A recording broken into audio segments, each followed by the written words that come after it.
Hello प्यारे बच्चों, स्वागत है आप सभी का अपने YouTube चैनल में। हम 11th केमिस्ट्री का चैप्टर नंबर 1 रसायन विज्ञान की कुछ मूल अवधारणाओं के बारे में पढ़ रहे हैं। आज हम इस वीडियो में जो टॉपिक लेने जा रहे हैं वो है रासायनिक अभिक्रिया को संतुलित करना। यदि हम केमिस्ट्री पढ़ रहे हैं और हमें रासायनिक अभिक्रिया को संतुलित करना नहीं आता है तो हमें बहुत ज्यादा दिक्कत आएगी। यदि आपको रासायनिक अभिक्रिया को संतुलित करना नहीं आता है या कोई दिक्कत आती है तो आप इस वीडियो को एंड तक जरूर देखें ताकि आपको इस टॉपिक से रिलेटेड कोई इश्यू ना रहे। हम बात कर रहे हैं रासायनिक अभिक्रिया को संतुलित करना। पहला क्वेश्चन यही बनता है कि हम रासायनिक अभिक्रिया को संतुलित क्यों करते हैं। रासायनिक अभिक्रिया को संतुलित करने का आधार है द्रव्यमान संरक्षण का नियम।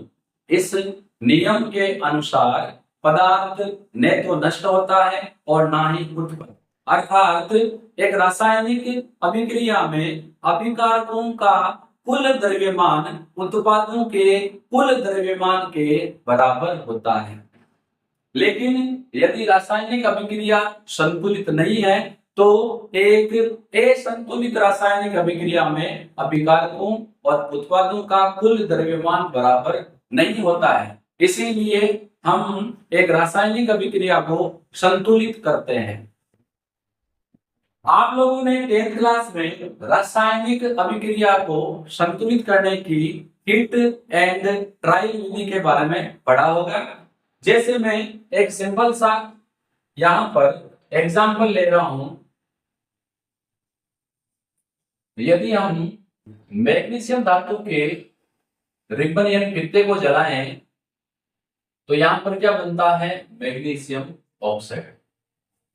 रासायनिक अभिक्रिया को संतुलित करने की हिट एंड ट्रायल विधि कहती है कि जो आपको असंतुलित रासायनिक समीकरण दिया गया है उसमें जो यौगिक या तत्व के परमाणु आपको दिए हुए हैं उनको आप ब्लॉक में बंद कर दो।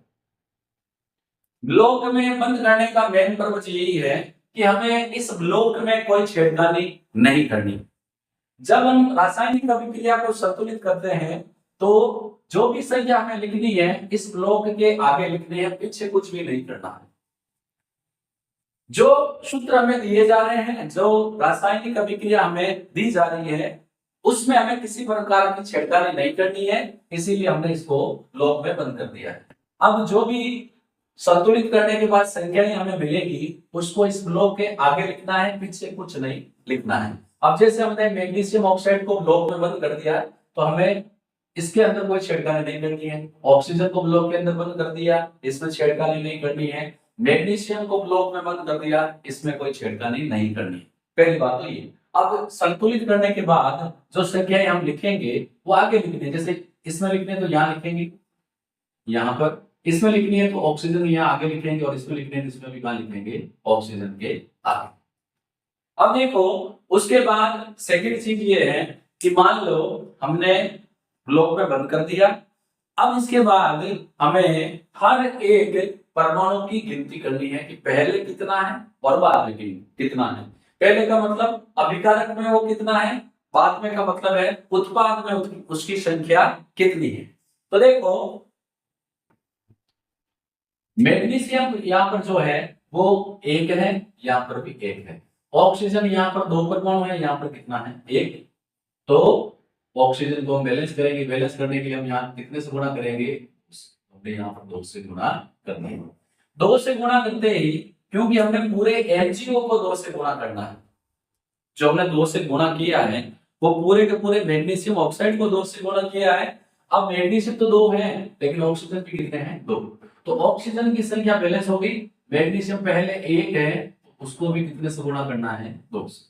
तो जो रासायनिक समीकरण अपना संतुलित बनेगा वो बनेगा 2 मैग्नीशियम है प्लस 1 O2 है। ये रिएक्शन करके दे रहे हैं 2MgO। हमें यहाँ पर कई प्रकार की अभिक्रियाओं को संतुलित करना पड़ेगा। 10th में आपके कुछ ही रिएक्शंस थी, इसीलिए ब्लॉक में बंद करना आपके लिए इजी था। शुरू में आप इसको ब्लॉक में बंद करके संतुलित कर सकते हैं, लेकिन बाद में हमें धीरे धीरे इसको ब्लॉक के अलावा संतुलित करना सीखना पड़ेगा, क्योंकि कब तक हम ब्लॉक लगाते रहेंगे। तो सेकेंड हम रिएक्शन ले रहे हैं, हाइड्रोजन और ऑक्सीजन आपस में सहयोग करके जल का अणु बना है। देखो, जब हम एक असंतुलित रासायनिक अभिक्रिया को संतुलित करते हैं तो हमें मुख्य रूप से यही ध्यान में रखना है कि जो परमाणु सबसे अधिक संख्या में है उसको आप पहले संतुलित करो। इसको हम संतुलित कर रहे हैं, कैसे करेंगे? ये मैंने लिख दिया हाइड्रोजन, तो ये लिख दिया ऑक्सीजन और ये लिख दिया जल। अब यहां पर देखो, बड़े सॉरी अधिक संख्या में कौन है? तो हाइड्रोजन भी 2 है, ऑक्सीजन भी 2 है, दोनों बराबर है। अब देखो, पहले हाइड्रोजन 2 है, 2 का मतलब क्या है? H2 है, तो 2 हाइड्रोजन परमाणु। बाद में भी देखो H2 है, तो हाइड्रोजन तो बैलेंस है, लेकिन पहले ऑक्सीजन 2 है और बाद में इसमें ऑक्सीजन कितना है? 1, क्योंकि इसका आगे कुछ लिखा नहीं, तो 1 ही। यहाँ पर ऑक्सीजन 2, यहाँ पर ऑक्सीजन 1, इसको हमने कितने से गुणा कर लिया? 2 से, क्योंकि 2 से गुणा करेंगे तभी ऑक्सीजन कितना होगा? 2 होगा। अब जैसे ही ऑक्सीजन को 2 से गुणा किया, अब देखो 2 से गुणा करने का मतलब ये हो गया कि हमने पूरे के पूरे H2O को 2 से गुणा किया है। हमने ऑक्सीजन की संख्या को बैलेंस किया है, लेकिन पूरे के पूरे जल को हमने 2 से गुणा किया। अब देखो हाइड्रोजन 2 है, इसको आगे 2 से गुणा करते ही अब हाइड्रोजन कितने हो गए? 4। लेकिन यहाँ हाइड्रोजन कितने? H2 का मतलब है 2, इसको 4 करने के लिए हमें इसके आगे कितना लगना पड़ेगा? अब ये रिएक्शन बैलेंस है क्या? देखो 2H2, 2 गुणा 2 4, 2H2 2 गुणा 2 4। ऑक्सीजन 2, ऑक्सीजन 1 को आगे 2 से गुणा कर देता है, ऑक्सीजन कितने हो गए? 2। और देखो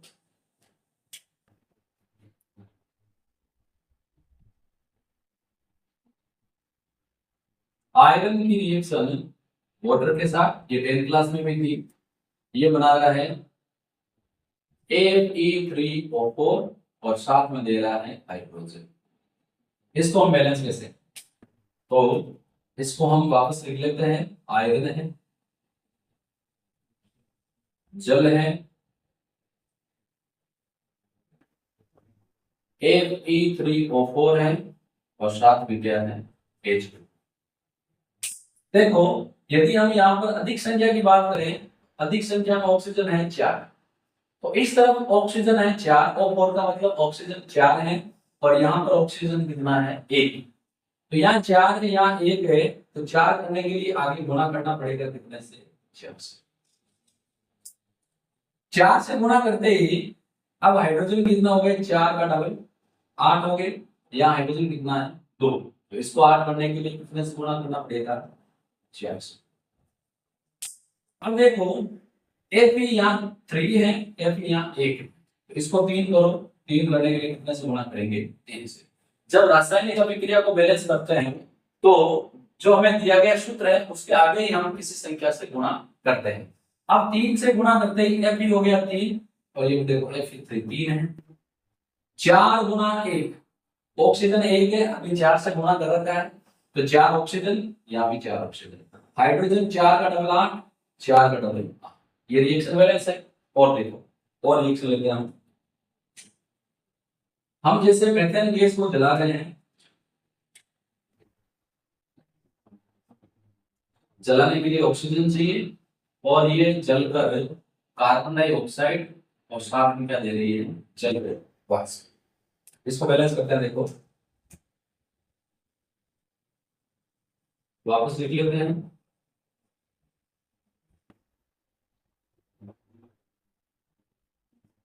अब देखो सबसे पहले जैसा कि मैंने बताया, आप उस परमाणु को पकड़ो जो संख्या में ज्यादा है, ताकि आपको बैलेंस करने में आसानी देगी। अब देखो यहाँ पर तो हाइड्रोजन 4 है, सबसे ज्यादा है, तो यहाँ पर पहले और बाद देखो हमें ये करना है कि पहले कितना है बाद में कितना है। ऐसा नहीं कि आप प्लस के पहले गिनो और ये छोड़ दो, पहले यानी अभिकारक में वो परमाणु कितने हैं और उत्पाद में कितना है। तो हाइड्रोजन देखो यहाँ 4 है, यहाँ कहीं नहीं, यहाँ 4 हाइड्रोजन है, यहाँ हाइड्रोजन कितने हैं? 2। तो 2 को 4 करने के लिए कितने से गुणा करेंगे? 2 से। अब हाइड्रोजन कितने हो गए? 2 से गुणा करते हाइड्रोजन हो गए 4, यहाँ भी 4 है। अब देखो कार्बन 1 है, कार्बन 1 है। अब बात रही ऑक्सीजन की। ऑक्सीजन यहाँ तो O2 है, 2 है, यहाँ O2, 2 तो यहाँ है, और देखो ये 1 को 2 से गुणा करता है, तो 2 ये 2 ये, 2 का डबल कितना हो गया? 4। यहाँ 2 है, 2 का डबल करने के लिए कितने से गुणा करेंगे? 2 से। तो पहले भी 4 हो गए और बाद में भी कितने हो गए? 4। और रिएक्शन लगते हैं जैसे प्रोपेन दहन, प्रोपेन होती है C3H8, इसका जब दहन होगा तो यहाँ पर एक तो बनेगा कार्बन डाइऑक्साइड और एक क्या बनेगा? जल वाष्प। इसको बैलेंस करते हैं। इसको बैलेंस करने के लिए पहले हम इसको जैसा जैसा हमें दिया गया है वैसा लिख लेते हैं। कार्बन डाइऑक्साइड साथ में क्या मिल है? जल वाष्प। अब वही काम करते हैं, सबसे पहले हम उसको पकड़ते हैं जो संख्या में ज्यादा हो। तो यहाँ देखो हाइड्रोजन 8 है, इससे ज्यादा कोई हाइड्रोजन यहाँ पर 8 है और यहाँ हाइड्रोजन 2, 2 को 8 करने के लिए कितने से गुणा कर दो? 4 से। तो 4 का डबल कितना हो गया? 8।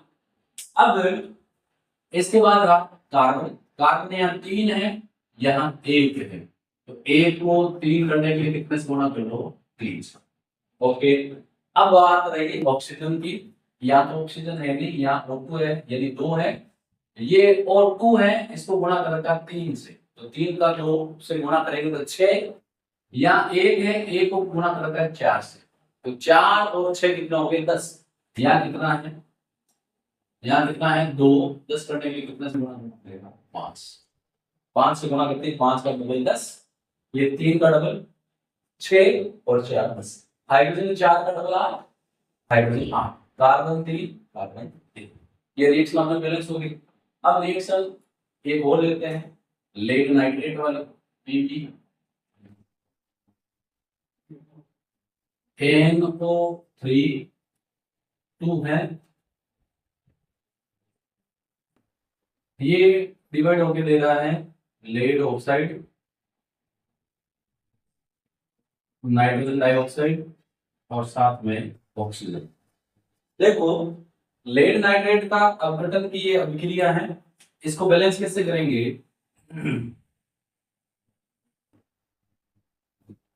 ये लेड नाइट्रेट है,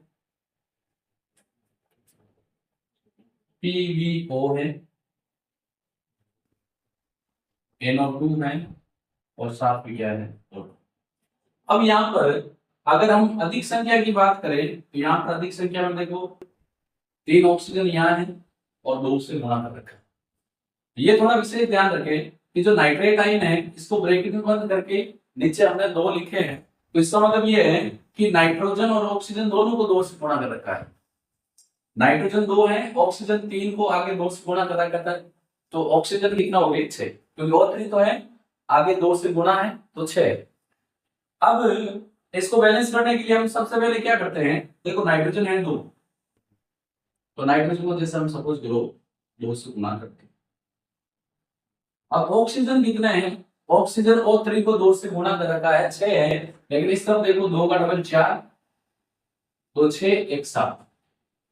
अगर ध्यान से देखें तो यहाँ पर ऑक्सीजन 3 का डबल 6 है, अगर 2 से गुणा करूंगा तो 6 के सीधे कितना हो जाएंगे? 12 हो जाएंगे, लेकिन यहाँ कितने हैं? 7 है।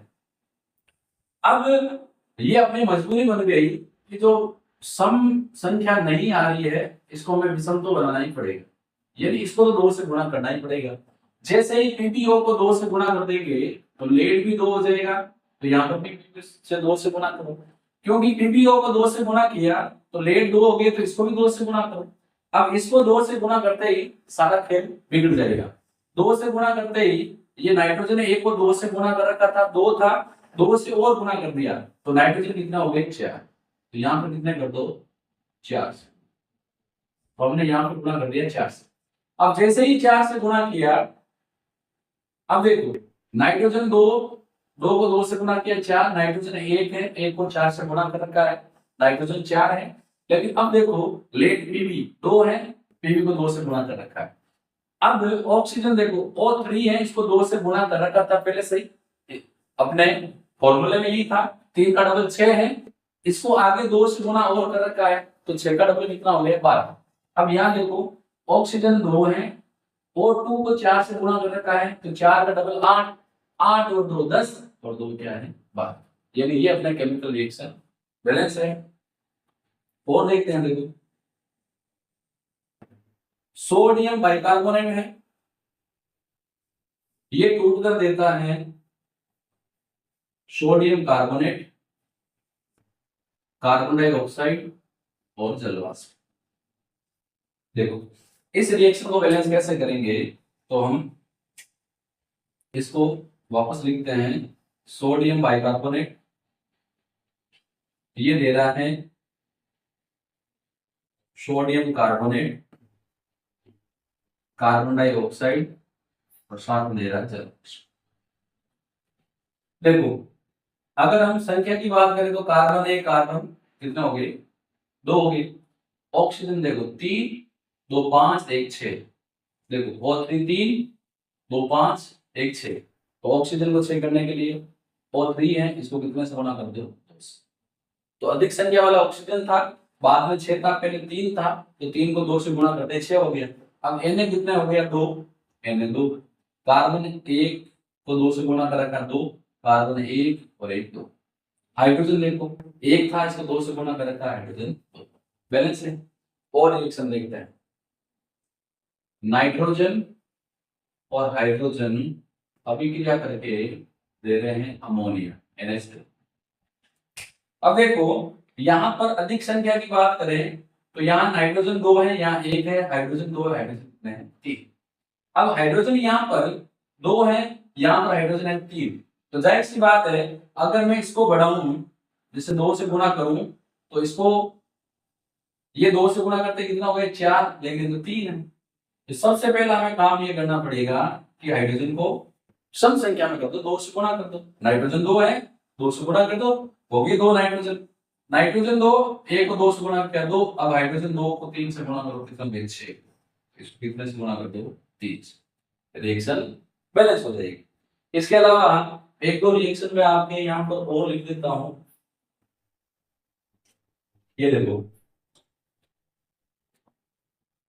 जैसे मान लो मैं यहाँ पर लिख देता हूं आपके